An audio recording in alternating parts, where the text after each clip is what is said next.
I finally got paid on a Friday evening. My balance hit $3,920, and for a second I felt rich. But then reality hit. Rent, credit cards, groceries, the usual cycle that eats everything. Living paycheck to paycheck was wearing me out completely. Before we continue, hit that subscribe button. It's free for you, but it helps me keep going. I stayed up late, wondering if there was a way out of this trap. I started consuming every piece of investment info I could find. Terms like dividends and compound interest sounded like a foreign language. Then I found it. The S&P 500. The 500 biggest companies in America. I realized I was spending $50 a month on things I didn't even need. I decided to change my life. I committed to investing just $50 every single month. Day 1. The journey of 1,000 miles starts with one small transfer. $50 doesn't feel like much, but it's a seed. The first month was hard. I had to say no to things I wanted. Looking at my balance, I felt a bit silly. Only $50, I thought, but I stayed disciplined.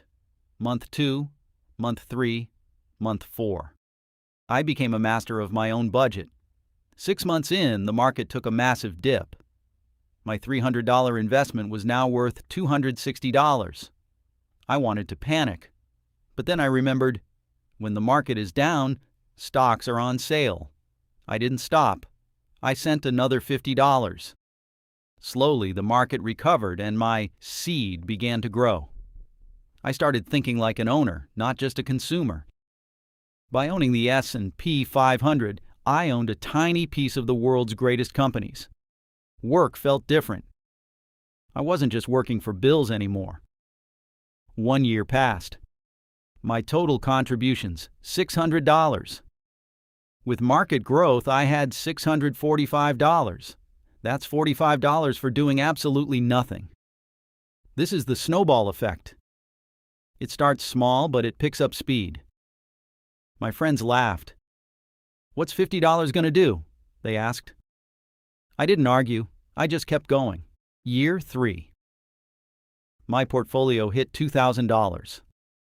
The magic of compounding was finally starting to show. I felt a sense of security I'd never known before.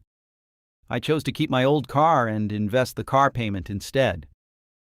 Every few months, I got paid just for holding the stock. I took those dividends and bought even more. The economy had its ups and downs, but I stayed the course. I looked back at the guy who was scared of $50.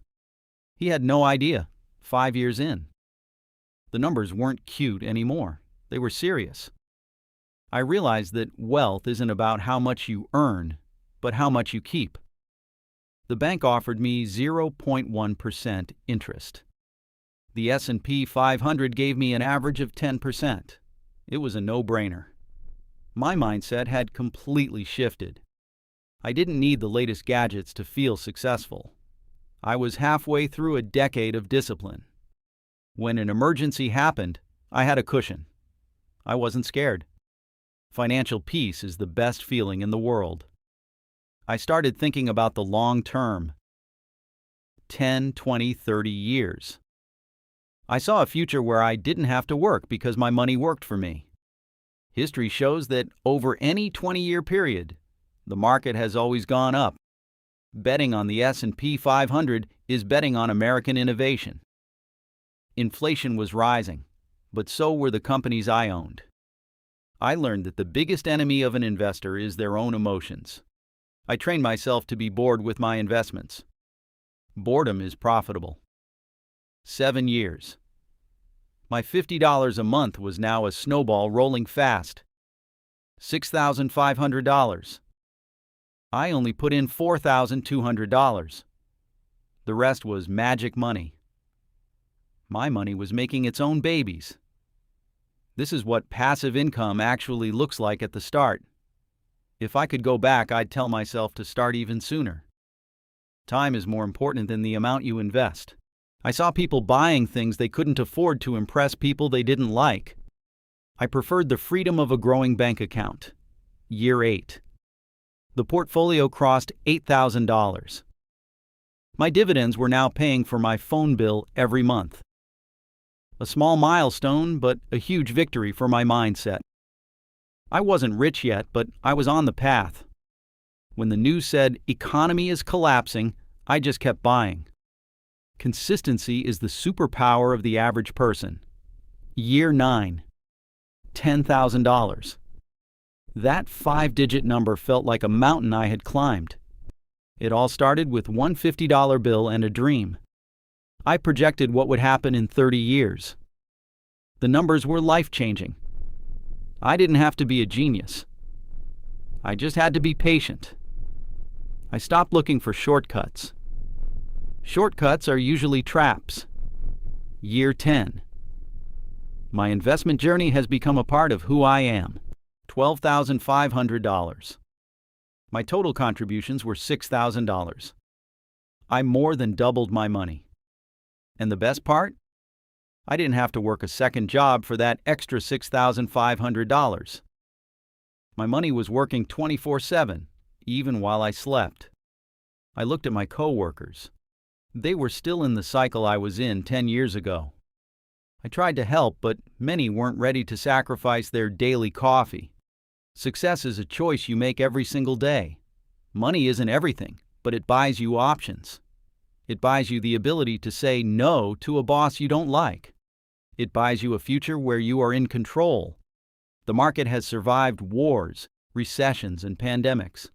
It's the most reliable wealth-building machine ever created. I woke up today richer than I was yesterday. I am no longer Carl the struggling worker. I am Carl the investor. It's all automated now. I don't even have to think about it. I'm proud of the guy who started 10 years ago. The secret isn't timing the market. It's time in the market. The wealthy don't work for money. They make money work for them. This isn't just for me. It's for my family's future. Having more means I can give more. $15,000. From just $50 a month. In 20 more years, this could be over $100,000. All from the price of a few pizzas a month. I sleep better at night now. Your future self is waiting for you to start. You don't need thousands to start. You just need to start. What is your $50 a month worth to you? If I can do it, you can definitely do it. Comment "Invest" below if you're starting your journey today. Thanks for watching. See you in the next one. Your journey starts now.